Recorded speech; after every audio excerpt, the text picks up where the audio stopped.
Hello, this is Dale Matthews. This is Inside News. Well, you knew that already. And this is Mike Jones, but you knew that too, didn't you? Hello, Mike. They know you. Yes. Good evening, Dale. Yeah, that was a weird thing because I was trying to flash you the symbol that you're on the air. And, for some reason you couldn't see my thumb. I had my fist here and I was waiting for the live button and I went like that. And then there was like, nothing's going on. Is my image frozen or something like that? And no, but you might consider in the future going like this. This I can see. Right. Yeah, did some jazz hands. Yeah, that's okay. That's all right. I'll be a little bit more dramatic. Okay. I don't know how he could be any more dramatic, but welcome to our show. And there's a reason there's gummy worms over my shoulder. You will hear as soon as we get to part 2 of Commissioners on Parade on KAJO. You'll see. But the first thing we're going to do tonight is we're going to play back the penultimate, almost the ultimate, almost the end of the candidates who were there on Friday for the Inside News Candidates Forum that was run by Mike Jones. It sounds familiar, that guy. I know him. About 6 months ago. Yes.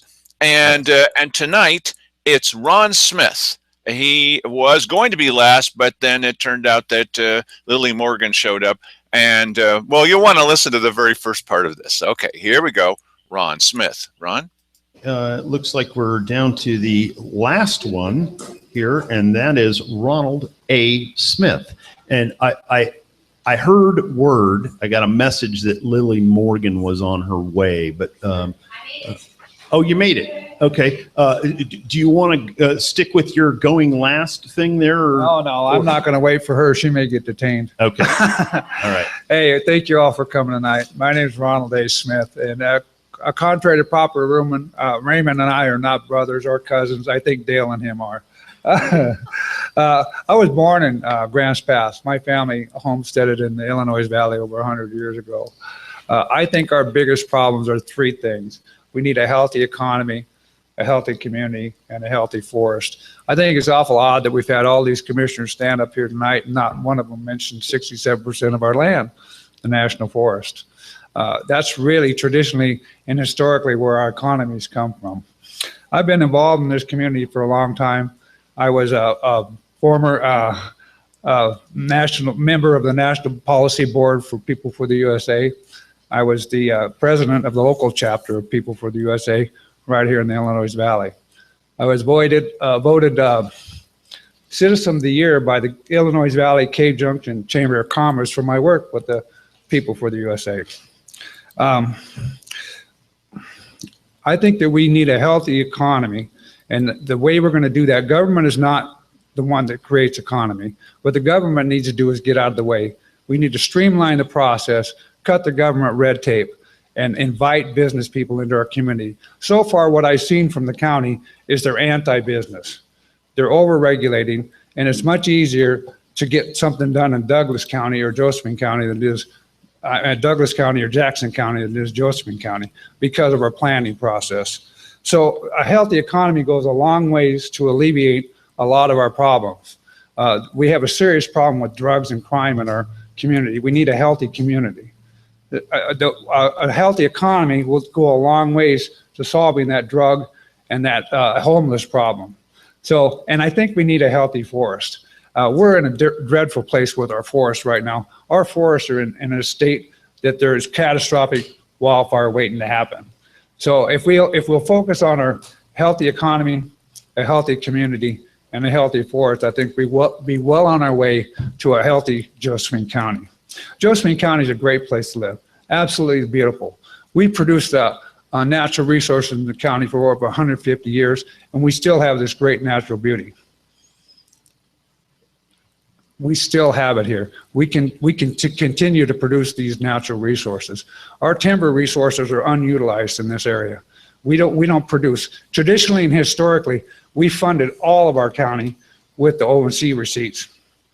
And if we'll stand up for that O&C lands, we can continue to fund our county sheriff completely. I don't understand why we've lost the will to stand up and fight for those timber receipts. Our forests need us to get out there and thin them. If we'll get out and thin the forest, we'll fund our county sheriff. It's not a difficult equation.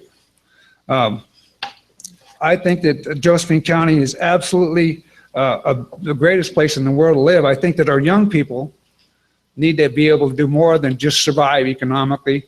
They need to be able to prosper for the good of our community. So if we'll stand up and focus on our economy first and foremost, streamline the process. When a business comes into this county, we need to roll out the red carpet, throw out the welcome mat, and throw the doors wide open and say, Josephine County is welcoming you in to start your business. And this will create jobs. If we'll go ahead and address the problem of the drugs and the homeless people in this county, we'll go a long ways to have an atmosphere and an environment that's friendly. Right now, people don't want to come to Josephine County because they hear about the drug problems. They see the homeless people on the streets. We really need to address that problem. It's a serious problem here in Cave Junction. It's leading to a lot of the crime and the property crime. The drugs and the homeless people are a manifestation of a poor economy. And a poor economy is a manifestation of commissioners not addressing 67% of the land of Josephine County. We put a line on the map, 1,654 square miles. The commissioners don't have anything to say about inside the urban growth boundaries of Grants Pass or Cave Junction, other than ordinances, okay? What they deal with is outside of that. We deal with things like the Merlin Industrial Park. This can be utilized to bring in very little of the land in Josephine County is zoned industrial, okay? Our county is not Jackson County. Drive over to White City, over to Central Point, and over to Medford, and see how much industrial base they have. We're not that county. We're more akin to Siskiyou County, where they don't have that kind of industrial base. If we're going to survive, if we're going to have long-term viability, if we're going to have family wage jobs here, we're going to have to look at our historical and traditional way of producing these jobs, and that's being good stewards of the land. We need to manage our forests for the health of our forests, for the health of our community, and for the health of our economy. So I really believe that that's the answer. I really believe that the land area in Josephine County is not conducive to industrial. I don't think we're going to invite Toyota in to build a manufacturing plant here. I don't know where we'd put them. But we can go out and manage our forest, thin the forest, and create jobs and create an economy and fund our sheriff. It's not a difficult equation. It's what we've done for over 100 years. And it can be done again. If the people have the will, if you have the commissioners who have the knowledge, if you have the will of the people backing up the commissioners, we can produce lumber again. Our last sawmill shut down. That's 120 jobs that just lost. We should fight for that. Excellent. Any questions for Ronald A. Smith? I'm Bill Wagner. And Ron, there's one question I want to put to you. Yeah. First, I've got to make a statement on it. It's a short statement. In 1780, the Continental Congress of the United States passed a law as a resolution that when new states come into the Union, they would receive all the land that the federal government was holding. Yeah. Okay. They sent this law to the 13 original colonies, which become states. And in 1781, the original colonies voted unanimously to adopt this law. Now, when you look at the Constitution of the United States, Article 6, Paragraph 1, says that all of these laws that the Continental Congress adopted would be the law of the land in the new Constitution. Yeah. Now, my question to you is, I've been lobbying now for quite a few years to try to get the state to join with Utah and Idaho because they have a lawsuit with the Supreme Court about this. And would you support returning these lands, federal lands, BLM and national forests, to the state where they belong? Would you support that? I would support that because the federal agencies actually lose money managing land. The state agencies make money managing land. The problem with our forest right now is directly addressed to mismanagement by the federal agencies. Our catastrophic wildfire danger is very serious, and managing the lands is managed much better under the state agencies than the federal agencies. Who knows better how to manage the land? People in DC, 1,000 miles away, or people who live closest to the land? Who really cares about it? People in DC or people here in Oregon that live around the land? I think we care more about it. Yes, Okay, Bill. one more question, Bill Ertl. I really agree with you. Thank you. I think the dilemma, and maybe you have the solution. I was chairman of an organization a few years ago. We formed a Natural Resources Committee. Yeah. And we were really interested in both timber and mining. Yeah. But we stood up to a wilderness designation, expanded here. And we had some good people working on it. And so we thought, we'll just call all the House members that are on the Natural Resource Committee back in DC. And so we got guys from Tennessee, New Jersey, Michigan, New York. They're on the Natural Resource Committee. When we said we're opposed to this wilderness idea, they said, you got to be kidding me. We thought all you guys in the West wanted more wilderness. So Yeah. if you want to work on this problem, you have to have some way of penetrating the House of Representatives and the U.S. Senate. So what's your question, Bill? So how would you do that? I'm with you in doing it. First How would you do it? first and foremost, let's address the O&C lands. That actually addresses Bill's problem too, because those lands, when they were granted to the railroads, they were granted with one purpose: build a railroad and dispose of the land to private property. That would have created a tax base. The idea was to build a railroad, but in the meantime, create a tax base that the counties could support us. We don't have a tax base here. Less than 9% of the property in Josephson County is at a high tax rate. That's the landowners. The rest of it's forest and farmlands. That's why tax levies won't work. It just won't work. So if we'll focus on the O&C lands, and I think the only thing we're going to have to do is we're going to have to sue them. Because the O&C lands is pretty straightforward. It's not difficult to understand. The O&Cs were set aside in 1937 to protect the watersheds, to protect habitat, and to have sustainable timber harvest to produce a permanent revenue stream for the counties. We wouldn't be having these problems if we had that. So my follow-up question is, where will we get the money to sue them? Hey, we have one more candidate, and Thank we're you. running out of time really fast. I here. think there's a lot of money if we just watch our management waste in the county. There's a lot of way to shift money around. There's a couple different departments we can do it in. Ronald A. Smith, thank you very much.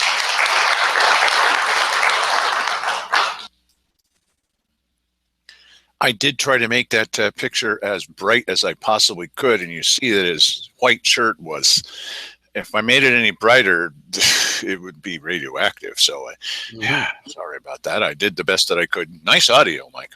Okay, so now we go into part 2 of when the commissioners, once a month, they're on KAJO.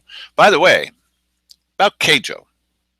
KAJO still has not put up any kind of story about what our representatives and senator said to the local public safety coordinating council.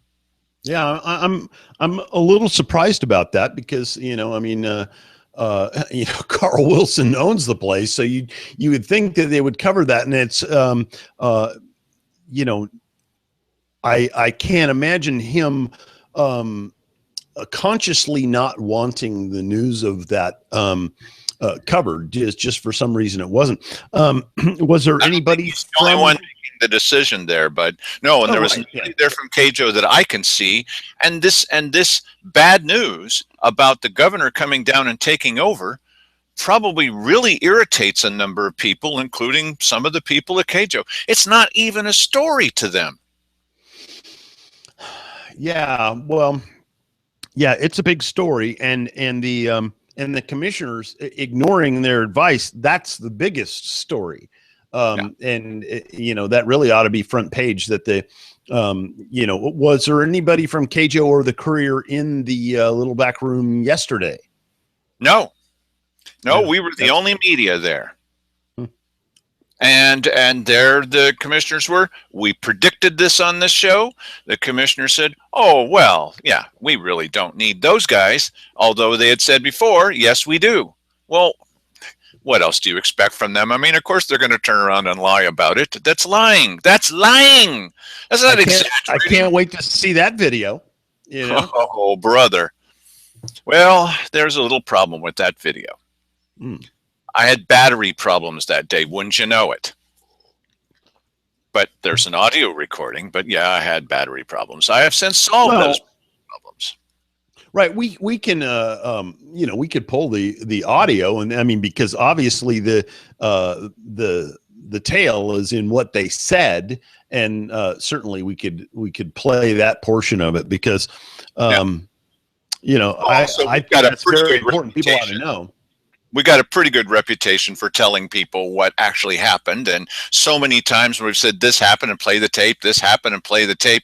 I mean, how many times do you need? 100 in a row? And yeah, well, I guess I believe you when you say it, because not everything's videotaped.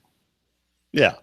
Yeah, not everything can be. Okay, so here is the reason for gummy worms over my shoulder. It's just a very small attempt to add a little lighthearted attitude to our show. You'll see, you'll hear right away. Do I dare open this can of worms? Do we have a public safety emergency? Let me just throw that out and see who jumps in. According to Lipsick, we do. Or one is imminent. The statement was that public safety fiscal emergency exists or is imminent. Now, just a little note about that. We mentioned this on this show before. It was brought up by one of the members there, and around in that circle where they had it a week and a half ago, 2 weeks ago. Mm-hmm. Well, shouldn't we have two votes? One of them, and you could already see people around there. No. They don't even want to hear what the two votes mean. The first one would be, are we currently in a state of emergency, as Darren Fowler says? Or, and the second vote would be, are we facing one? And Darren Fowler weighed in, no, there's not going to be two votes, one vote. Are we now in a state of emergency, or do we anticipate one coming up? That's why it ended up that way. I really, you know, I'd like to know what is motivating this guy, because he is like rabid. It's like he's on methamphetamine or something. He's like, he absolutely must have this thing, and anybody in the room who says anything different, you better shut up or I'm gonna bite your hand off. You know, that's what this guy is doing, and it's so weird. You know, it's almost as though he has an agenda that we don't know about or something. I can definitely understand how someone could say, hey, you know, we're in kind of tight situation. Well, the city isn't. So what the heck is he talking about? The city is. We have 50 officers for this little area. 50. And so, no, they're not. Okay, and the people out there have voted that that's not what. And this whole thing about the sales tax. Well, you know, that was some. No. Where was the money supposed to go, Mike? You know where the money from the sales tax was supposed to go. You tell them. Well, juvenile justice. They really want the juvenile justice thing open. That's one of their big deals. You know, some of that was going to fund also the jail bed contract, but. There were three things. And the third thing was, and more police officer presence. Okay. Beyond 50. Yeah, that's yeah, okay. I suspect that they wanted some more of that money to so that they would have money to do other things like they always do. There has to be, I mean, if you see how animated Darren Fowler is in these meetings, you have to believe that something is driving this guy. Now, it may well be that he wants to be the guy who saved the county.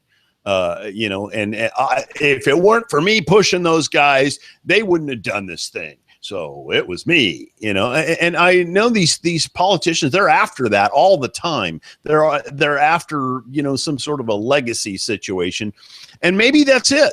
But I suspect there's more to it than that. And the weird part about it is, okay, I agree that the sheriff's department can use some more money. Okay, the people have voted, and so you really do have, in my opinion, you have to pay attention to that. They don't like that, but when you see this guy in the meetings, he's literally rocking back and forth. Hey, buddy, sit still a little bit. Pretty soon people are going to have to carry AK-47s. What the heck are you talking about? Blood in the streets? No, they're not. But just a little. Hang on just a minute. If people don't want to pay for it, whatever Darren Fowler desires is not a factor at all. What the people want and what the people agree to pay for, that really is the issue. And so you should be very calmly wondering, what is it that they will be okay with, and is there any way that we can find out what they're okay with? And if they're not okay with anything, then you kind of have to go with that. And I'm sorry about your hopes and dreams, but it ain't happening. So I don't like the idea that they're trying to trick us into doing things, or trying to do an end run around the people, or saying, let's not pay attention to what they're saying, or they come in huge gangs into these meetings. Well, I didn't hear anything. You didn't hear anything? You didn't hear anything? That just is the same thing was said by Dan DeYoung. Well, these people obviously don't want law enforcement. Nobody said that. They just, that's a lie. Well, they don't hear. The problem is these guys, they've got tunnel vision. They got blinders on, and they have an objective sitting in front of them, and that's what they want to accomplish.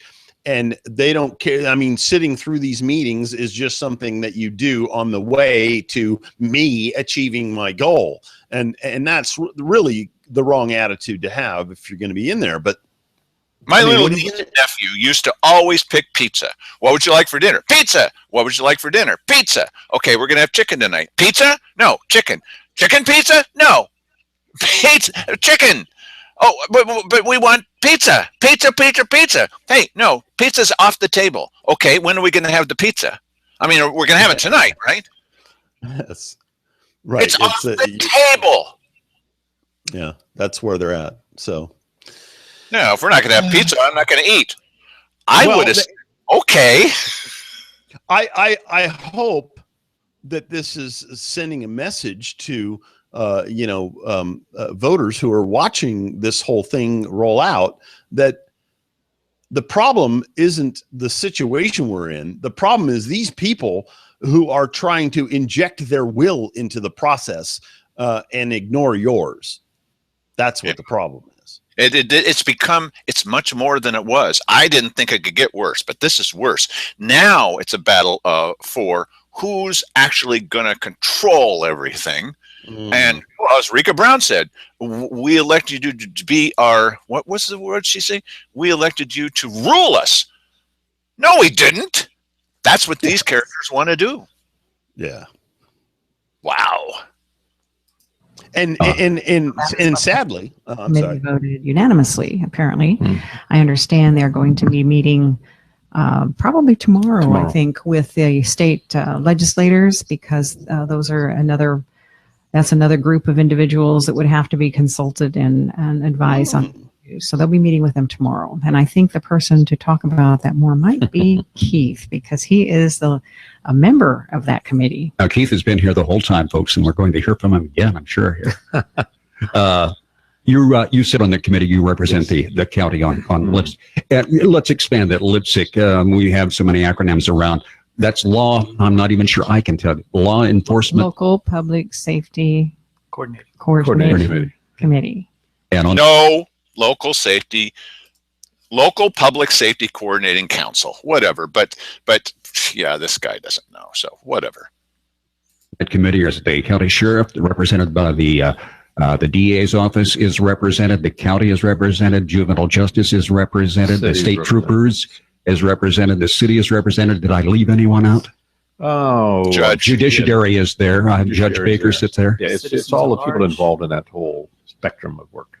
All right, and they issued a combined statement saying that they believe that there is a public emergency, and to use Commissioner Walker's words, if not now, it's imminent. Yes. Okay, Mike, based on what? Based on their desire to, well, you know what it is that the carrot on the stick that they have is this specter of the looming fiscal cliff. And it's definitely coming. See, because there will be no more SRS payments. You can just count on it. That's over. That's over, as they have said many times. Yes. If it's not. And so they're getting exactly what they're producing, the exact result that they wanted to produce by hanging that out there and keeping on harping on it constantly as though it was real, and so you're creating this situation. So they're thinking to themselves, and can you imagine being in government thinking somebody's going to cut your funding off? I mean, that's the fear bomb that they're sitting on. I'm not sitting. If they go broke and they don't have a dime tomorrow, I don't even care. That's not that big of a deal to me, quite frankly. I don't want them controlling our money at all. Yeah. Well. Not these characters. Well, here's something interesting that happened just yesterday. So I'm in the little back room, and the sheriff is saying, well, I want to have an extension, of course, of this jail contract that the city's going to pay for. Okay. And I don't want to get too into the tiny little details of meetings, so I'm going to a little bit. When you have something that's big and new, you have to put it on the administration calendar at the weekly business session, because you need to introduce it to people, and then you need to talk about it a little bit, and then people need to be able to come up and comment on it. And then you take the vote. When it's just a standard thing that always happens, it's an extension of a contract. Once again, we're going to get a grant for something. This is the 5th year in a row. You put it on the consent calendar, and it's kind of hidden down. It might be item number 5 or 6, and they just vote on that as a gang vote. And while you could talk about it, most people don't. Well, you can have somebody come in and talk about that if you want to, but they were, well, okay, this is obviously, because they're always asking Simon. Everybody asks Simon, well, is this administration or consent? Sorry, I hope this isn't too boring for you. I know it's a little boring. And you're right. And Simon says, well, I don't want it on the consent calendar. Cheryl says, but it's an extension of a contract. I mean, this is the 3rd year. Yeah, but I want it on the admin, so that we can have a couple people from the city come up and speak about how important this is and why we're going to hell in a handbasket, basically. Mm-hmm. He's never giving up on the idea of trying to convince you that cats and dogs are living together and it's going to be the end of the world. And now we finally got jail beds, but we certainly are not going to get any more SRS payments. It's just another example of how they're trying to manipulate your opinion. What we're trying to tell you guys is new levies are off the table. So you're going to need to find some other way of doing this. And I don't mean forcing it on us by making the governor come down here with their minions and make us do it. That's not okay. And that's what these guys said to the Lipsick meeting on Wednesday. It's not okay. That's the story KAJO's not going to tell you. News blackout on that one. Nice. More from KAJO. That statement, though, really doesn't carry any authority. I mean, that doesn't make anybody act. They are an important advisory board to the Board of Commissioners. They don't have any legislative authority or executive authority, but they are certainly an integral part of an advisory group to the board. And they did unanimously express their concerns that they felt that there was an imminent crisis economic crisis in the county. Now, just one more thing about that. During that meeting, it was suggested that Lipsick should send the letter to the governor. Really? Now, that's a little bit opposite, just a little bit opposite of what Keith just told you on this radio show. Mm-hmm. And then it was suggested, no, it really should be the state legislators that send the letter to the governor, take the message to the governor.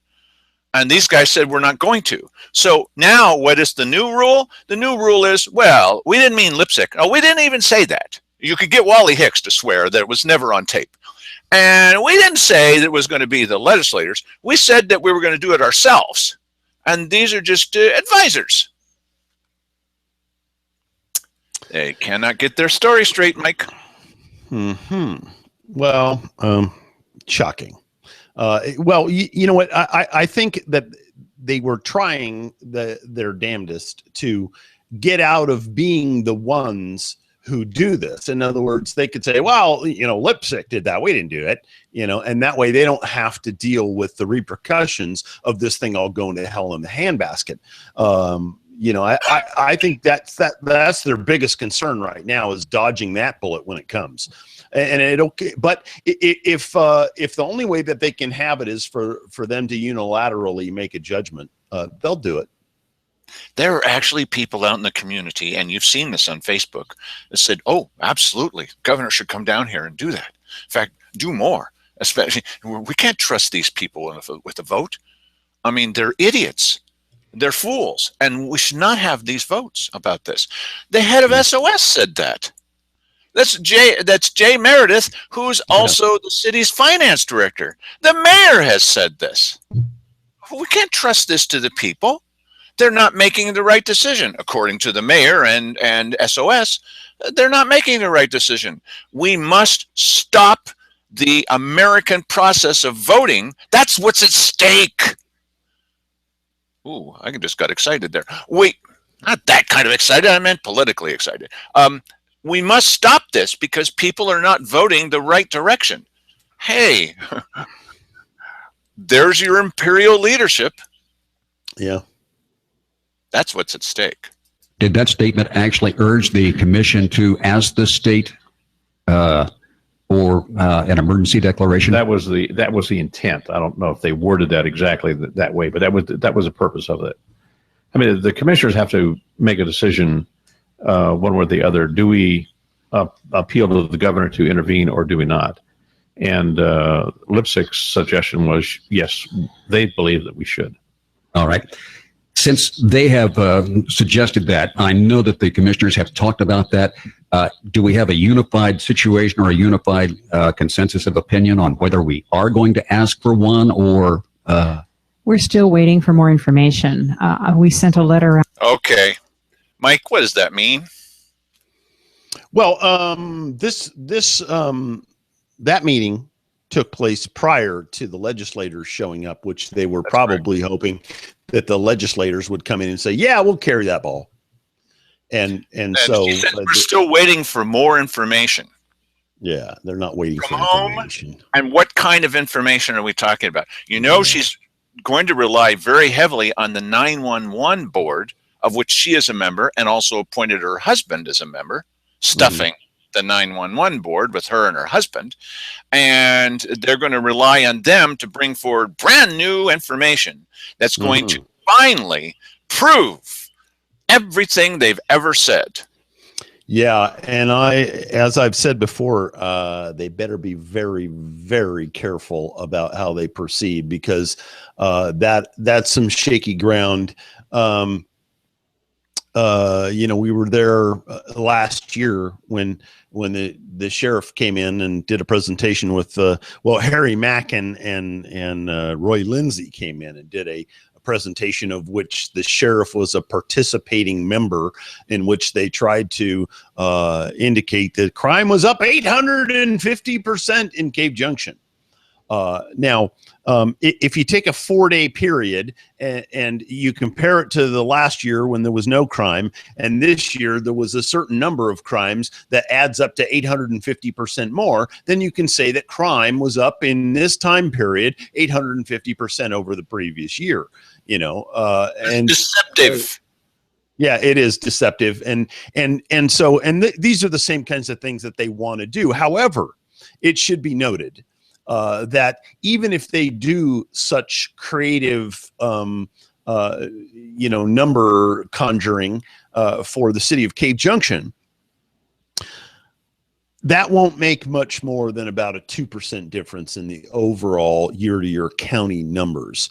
So it's very, very difficult for them to indicate that there's a public safety emergency on the basis of a 2% difference countywide. Now, what they could do, if you do notice that there is, a flurry of crime going on down there that isn't taking place in the rest of the county, and there's the record sort of is it's gone basically from 20% all the way down to as low as 14% in the county, then it seems like maybe the sheriff might have some resources free to go put the kibosh on whatever crazy activity is happening in a particular place. Go down there and put out the fire, and then deal with the situation and move along. As heard on our show just a couple of days ago, they were talking on the same thing about what's going to happen with the and it was on this same show, on the radio show. They were talking about hiring these retired deputies that will go through the sheriff's department for more training, I suppose. That's going to be vetted by the sheriff's department, run by the sheriff's department, and as this host said, boy, did he ask the wrong question. He said, well, what if they're like going down there or there's something around? Oh, well, then they'll be asked to go help the sheriff. Now, wait a minute. If that's the case, why aren't we doing that across the board? Yeah, because I guess that's possible, but they don't want to say it. I mean, this is the problem when there's ulterior motives involved, is that you can't have somebody say, they can't.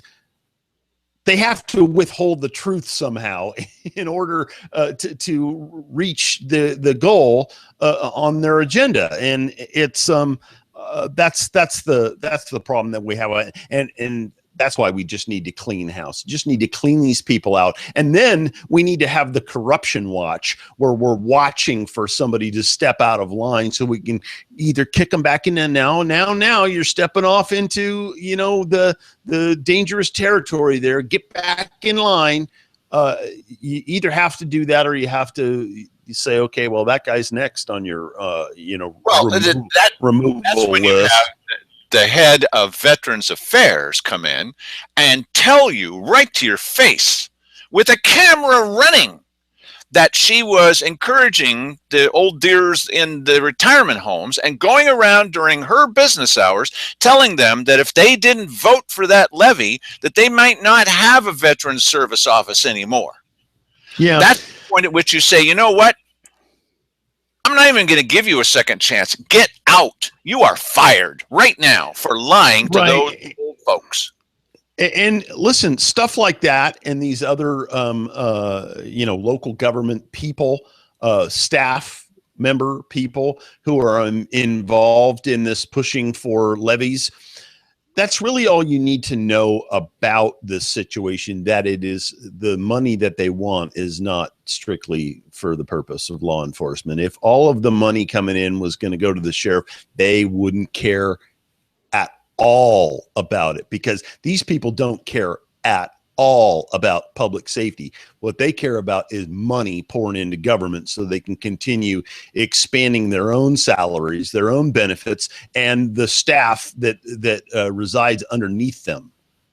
Well, so what would happen in an ideal world? What you do is you take some of the money that we've identified on this show so many times that is available, that's discretionary funds, and you bundle it all up and you send that out to the citizens. To the citizens. You send it out in their property tax bill, a check to every citizen that pays property taxes, and you put in there an envelope, and it's got a little form, a little thing that you just check out on the front of the envelope, and it's addressed to the sheriff's department as a donation. Now you take that money and you give it to the citizens, including all the people who said, oh, I'd pay twice as much. Okay, here's your chance.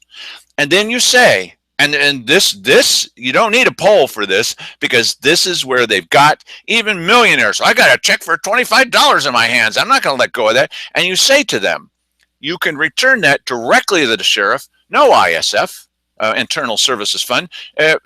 No touching by the commissioners, including the new commissioners. Nobody's touching this, except it's going straight to law enforcement, straight to them. Now, what percentage of the people do you think would take that $25, whatever it is, even the millionaires in town, and actually turn it around? Some people would. But do you think an overwhelming majority, do you think anywhere near 50% would stick that in and also stick in another check for $25? Hey, I'd pay twice as much. Well, I'd give up on drinking coffee. Okay, put it in there, send it off. Then now you are truly voting, and you know exactly where the money's going. There's nothing skimmed off the top. I said to the sheriff, sorry, I'm going to say one more thing, Mike, sorry. Yeah, I don't know. I don't know. I saw the sheriff Thursday, first time he's spoken to me in months. Mm-hmm. And I said, and I was talking to somebody else about this when he walked up. And I said, the sheriff here knows that if he was in charge of how the money's spent with the Internal Services Fund, he would buy the toner he needs and nothing more. He would buy the paper he needs and nothing more. He'd buy the paper clip he needs and nothing more. He could buy it through the company store, the county. He could get a discount on it, but he will determine exactly what he needs and not have somebody else telling him, well, we want you to have this amount. He will decide on his own. Either you trust him or you don't, and that's up to you. You're the audience. You give him the money, you let him control it. And then if you don't like it, you vote the guy out at the next time. And that's coming up in 2 years along with Simon Hare. Okay, what was his reaction to that? He said, yeah, I could spend it right. Yeah. I don't really know about that guy. Because they get the majority of their discretionary funds from money that was supposed to go to the sheriff. Yeah, I'd love to believe in this sheriff, but you know, he is essentially sided on the side of you know, those that want to use the short funding of his office for political gain. And you know, that I don't listen. Come over to our side and start you know, mouthing our talking points, and then maybe we'll listen to you. He's a politician, and that's unfortunate. He should be a sheriff. I agree. Well, let's hear more of what they said on KAJO. About 10 days ago, to the various other individuals in the community that actually interface with public safety, such as fire departments. So we sent those letters out and asked for feedback from them in regards to their experience in the county, because oftentimes ambulances or fire departments show up at a scene even prior to the law enforcement themselves. So we thought they would have a perspective that we would like to hear from. And so we're waiting for those responses. I think they're due in April 6th, that we have given them a date. So once we have those in, we will have that information. We're trying to gather as much information as possible. And Nobody wants to give them information. Isn't that amazing? At the Lipsick meeting, this letter that they sent out, nobody wants to give them information. It's all anecdotal. It's all based on your gut feeling, including from the sheriff. They're not giving them, well, how much money do you need? What's the adequate level? What's an adequate level? Even Simon Hare saying, what's an adequate level? They're not going to say.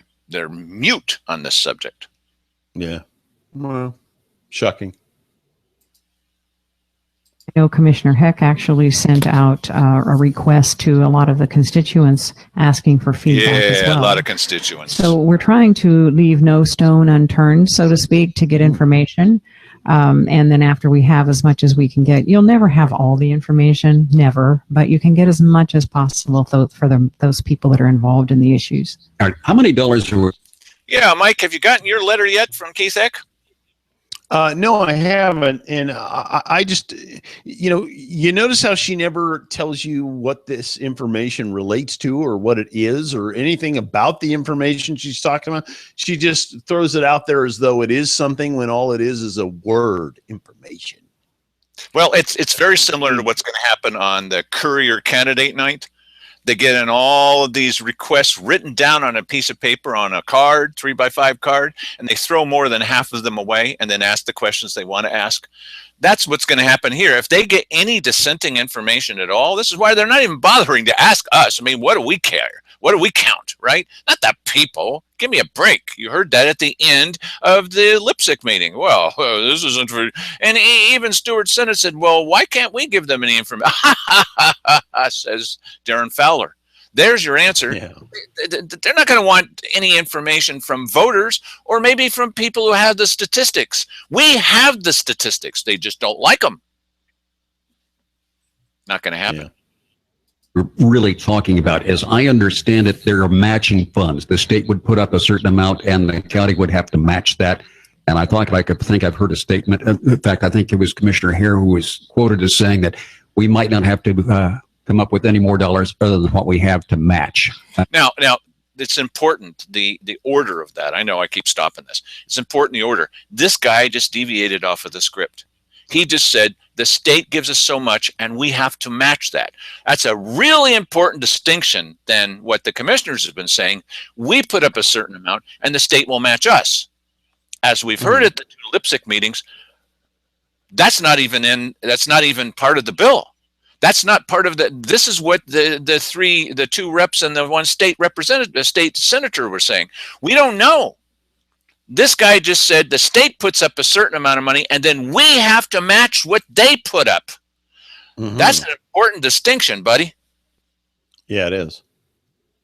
Is that accurate? It's a 50-50 match. So whatever we come up with, no, the state would that's not what he just said. With whichever way we decide in the negotiation, it would be a 50-50 match either way. Okay, again, sorry. This negotiation thing, it's very similar to union negotiations. You won't get a chance to hear any of it. Guess who's going to be the lead negotiator? Guess which of the commissioners will be the lead negotiator? I wonder.